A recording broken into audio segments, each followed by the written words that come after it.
ختم نبوت پر احادیث میں واضح طور پر رسول اکرم صلی اللہ تعالیٰ علیہ وسلم کے آخری نبی ہونے کا ذکر ملتا ہے۔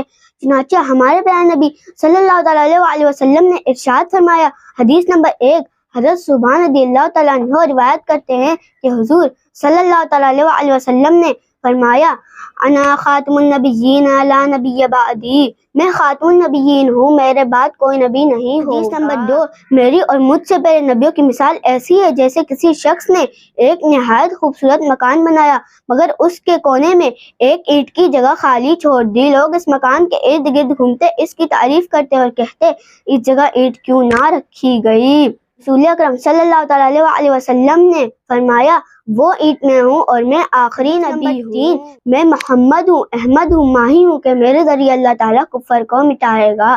میں حاشر ہوں کہ لوگوں کا حشر میرے قدموں میں ہوگا، اور میں عاقب ہوں، اور عاقب وہ ہوتا ہے جس کے بعد کوئی نبی نہ ہو۔ حدیث نمبر 4، رسالت اور نبوت منقطع ہو گئی، اب میرے بعد نہ کوئی رسول آئے گا نہ کوئی نبی۔